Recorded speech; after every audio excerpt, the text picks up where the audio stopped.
Hello, good evening. I'm Alex, the founder of Women of Culture, and I am tuning in for our second edition of Women of Culture Wednesdays. I'm so excited to be continuing this series. And it's basically meant to just give you guys an inside look at a variety of different artists and their processes. So today we're going to be talking with Sammy Price, who, hi, Jennifer Mary. Hi, guys. Thank you for joining.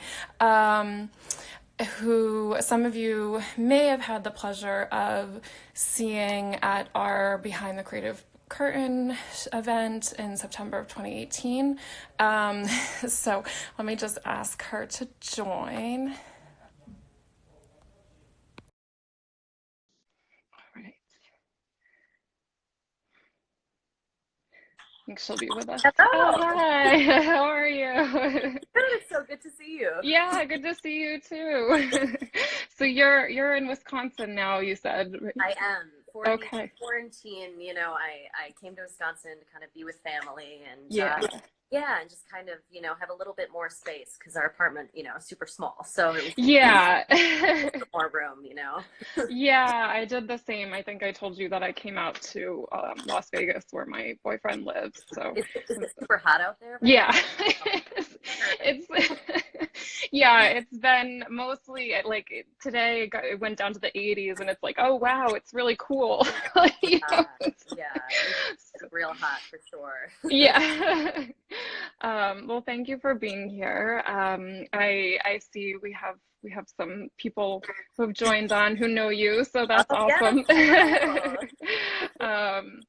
I'll give like a quick intro that you are an actress, poet, voiceover artist who has performed overseas and regionally, primarily based in New York, during normal circumstances. And we're going to chat a little bit, and then I know you have a little performance for us with a special guest at the end, so I hope people will stick around for that because that's going to be really fun. So, but I'd love to just have you kind of start at the beginning, like tell us, where you're from and how you discovered the art and the, many art forms that you now participate in. Yeah, definitely. Well, thank you so much for having me on, and I'm so Yeah. excited everyone is tuning in right now. Thank you so much. Yeah. So I was born in Australia, moved to Wisconsin when I was young, and then moved to New York City 7 years ago. I started, there's kind of an array of things that I do, but the Right. first that I, kind of started with was theater. I started that when I was young, and it was after a very, very terrible first audition where I forgot the words to Jingle Bell Rock. It was, Oh no. yeah, it was awful. It was very traumatizing, and it kind of like the fear of God in theater, but Right. that also made me kind of want to pursue it as well because a bit of an adrenaline junkie. But I fell in love with it, and and then so I kept doing theater, and then I fell in love with poetry as well, which is when I was about 14, 15, I started like writing my own poetry, performing it, and kind of fusing all these things together of like singing with it, music. I love poetry so much because it's just like anyone can do it. It doesn't matter who you are, what you look like. There's no type you have to be. And I just fell in love with it, and ever since then I've been kind of just creating with that. So yeah. Awesome. Yeah, I love that you've used a lot of different art forms, and I mean, because I met you sort of as a slam poet, and that's what you performed at our event, and then I only kind of later realized you did so many other things as well. But I guess that's sort of what being an artist is, especially in New York. Right? Yeah, and to be honest with you, it's always just like whatever I'm feeling at that time, I kind of pursue it. But that's as you said, that's exactly what art should be. And whether it's like a painter or a comedian who inspires me or anything like that, I just use that in my work, and it's great. I love it. Yeah, no, that's great. So did you, so originally you kind of were, came into through acting, and you were, doing that at first. And then at this point, do you feel like you identify as one thing, or you're kind of many Well, forms? I would say at the end of the day, um, Yeah. I would say that I identify mostly as an actor because Mhm. I feel with that, it's basically just what a storyteller is. I was always inspired by people, whether it was an actor or a comedian or anything, who weren't afraid to look silly, weren't afraid to, fully take on a role, even if it, didn't make them look attractive or look, way or anything. And I was inspired in that way. So I think the biggest thing I would say is probably an actor, just because that's where my love is. However, Yeah. with that, then I love to incorporate the spoken word. I've been getting into voiceover work, which is awesome as well, and the comedy. I'm like do improv comedy as well, so it is kind Awesome. of all over the place, but in a weird way, it does link together, which I enjoy. So Yeah, no, that's great. Do you feel like, and maybe this has changed over time, but do you feel like you have like a mission or, something that you particularly want to convey through your work? yeah, pretty much all of my work is rooted in activism because Mm, I grew up in a small town and I love my town and everything, but, everybody kind of lived a certain way of life. And moving to New York City, it kind of really opened me up to so many other people, who live differently from one another. And it's just, yeah. So wait, tell me the question. yeah, no, if you feel like you have a mission, I mean, What it's was it? more, Remind me the question one more time. yeah. Oh, I think there's a little lag there, Yeah, but up a little bit. yeah, but just if you have a mission, and I know you said, yeah, activism, and Yeah. I feel like, yeah, that makes a lot of sense to me. So I I go ahead. think also with the an aspect of it, I really just want people when they see me perform or if they talk to me or anything, I want them to walk away with something changed. And I'm not asking for huge changes because oftentimes the biggest changes we can't even see. But I want people, whether it's the fact that they were listened to or they heard something that made them think about something in a different way. I really just, with my work, want to make people feel more present. And that's really like my one woman show I put up this past year. It was really focused on that and a unity with people because, especially, in crazy times like this, everybody is coming from different angles and everybody's coming from some people are this is the hardest time of their life. Other Right. people is it's kind of easier for them because they have necessities come to them easier. And I just want to create a sense of unity among people because I guess there were so many times that I didn't feel united with people, and that's just something that I strive for in my work.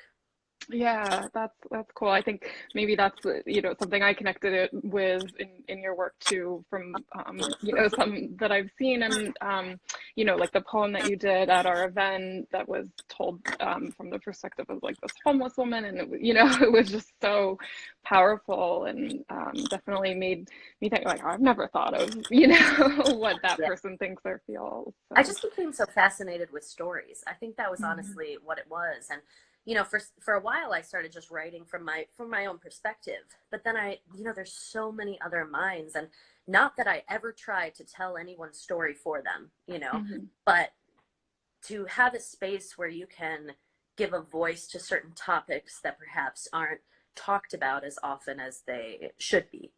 You know, Right. that's kind of what I strive to do. Yeah, no, for sure. I was curious if there are specific artists or other people that inspire you. Yeah, I would say the first person who kind of made me fall in love with poetry in high school is an artist named Andrea Gibson, and Mhm. I love their poetry. Another artist, Marina Abramovic, who is a performance artist. Oh yeah. Mhm. Yeah, I'm obsessed with her. I love her work. I would also say, honestly, some of the biggest inspirations that I get are primarily from people under 18 who are using their voice in this world. I mean, it just blows me away because Mm. you just see all of these kids coming forward with these opinions and these things that need to be talked about. And honestly, that's the biggest inspiration to me, I'd say. Oh, that's cool. Yeah, I think especially right now, I feel like it's such a hard time for people who are a bit younger, and Yeah. to be, especially the people that like just graduated from high school or college, are like really feel for them. So I know, because it's such a vital part of growing up, and mm-hmm. have it changed. The one thing I try to tell them is if they do, have children and grandchildren one day, or to whoever, they'll be able to say that they were the ones who graduated or who, lived through this crazy time in history, and it genuinely will make them stronger, even if right now it's so heartbreaking not having your prom, heartbreaking not being able to walk through graduation. But they are the ones who deserve the biggest round of applause, as well as our essential workers right now. Yeah. The world running. All of us are, hanging Yeah. out or whatever, but yeah. No, I think it's important to think about that, and I definitely feel for them. I'd love to just, if I know things are probably, your life has been changed and your projects and things, but I was just curious if there's anything that you're currently working on or things you have coming up in the future. Yeah, definitely. So I've gone a bit of a writing route this Oh, time, cool. and I have a new musical coming out called Ooh, Cooped Up, which is I'm really excited about. Yes, and very perfect. Apropos. yeah, it takes place on a rural farm, and some crazy stuff goes down, but it's quite fun, and I'm finishing it up right now. And once New York City is kind of mainly running, I'm gonna have it put up, which I'm really excited about, and Awesome. yeah, and then I've got some voiceover work coming out in the next couple weeks. And then there was oh yes, and as well, if you want to follow me, shameless plug, on Yeah. social media and stuff, I regularly post poetry, or whether it's like comedy songs or whatever's on there. So yeah. Awesome. Cool. Oh, I'm excited for, have you written a musical before? Is this a new thing? So weird, because when I was young, I tried writing a musical. It was very cabaret, Chicago-esque, Yeah. which a 12-year-old probably should not have been writing. But I did not finish that one. This is the first one that's going to be like really finished. And actually, my brother is the one who's going to be doing a lot of music with it. And he's 15, and I'm super proud of him. So it's kind of like a family group effort with this musical. I'm really excited about it. Oh, that's so fun. I love that you have this family family ties in your art. It's crazy because he's way more talented than I am. He plays 15 instruments. Oh. But I was like, I gotta, take this and use it. I'm joking. But yeah. That's so cool. Well, yeah, that feels like the perfect segue to, because I know he's also making a cameo today. So. He is. Come on over. He's been sitting in the corner of the room this whole time. Yeah. Hi. Howdy. Good to see you. Thank you for being here. Of course, it's my pleasure. He just kind of created this really short kind of piece we wanted to share with everyone. And Sean's going to be playing the guitar for us. And it's just a short little piece that's called Promise You. Yeah? Yeah. Cool.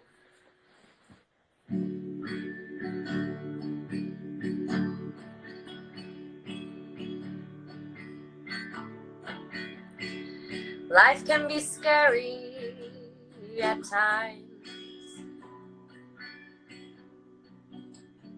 And I find it hard to stay in the lines, but I promise you, you'll never be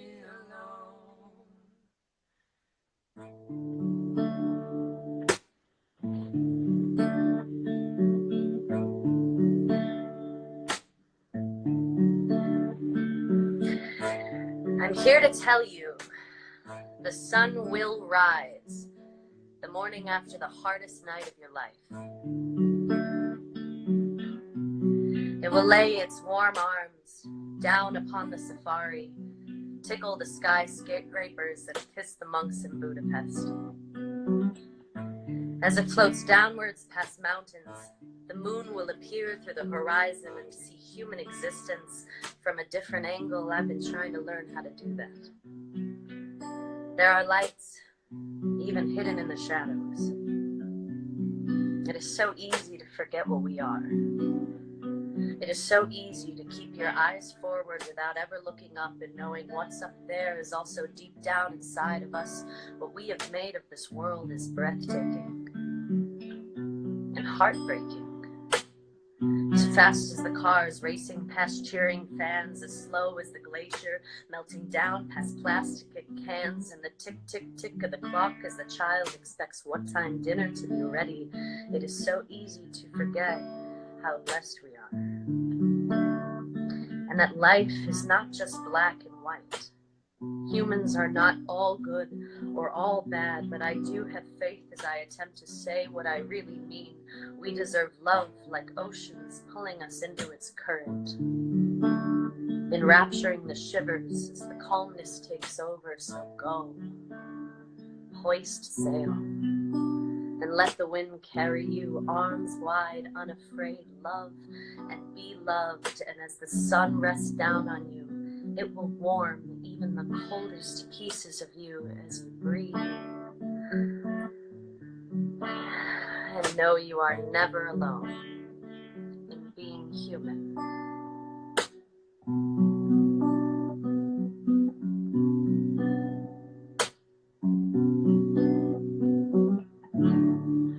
And I promise you, you'll never be alone. There you go, just a little ditty. Oh, that was so beautiful. Thank you. I loved it. I like had chills. Really. Yeah, no, I mean, and it's so you guys, you wrote that together like in quarantine, and yeah. Yeah. I love that. Not much to do other than yard work, so you know. Right. Have you written anything together before? Or was... Other than this musical that we're preparing, I would say no. I don't Yeah. no. Oh, okay. Oh, so the musical's together. Yeah. Oh my God. Yeah, it's will that be in the musical maybe, or I don't know actually. That's a thought. Maybe we need to bring you on the creative team. No, I was just thinking it's very beautiful. I mean, obviously in this moment, but you know, in the world in general, it, you know, is a very beautiful message and something I think for all of us to remember, you know. I thought it wouldn't be the time to whip out all my angry slam poems. So right. Right. Yeah. Well, I just want to thank you again, and we'll definitely be looking out for news about the musical and other upcoming projects. And thank you so much, Alex. I really appreciate you and the fact that you just go above and beyond to continue to unite people, and you're just such a lovely person. So thank you so much. I really appreciate it. No, thank you for being here, and I'll just tell everyone who's watching now or later that we'll be back again next week doing this, and trying to do every Wednesday at 6 p.m. We'll see. Fingers crossed I can keep it going, but thank you for being here, and have a good night. Thank you so much. Have a great night, and thank you guys for tuning in. Appreciate it. Bye. Bye.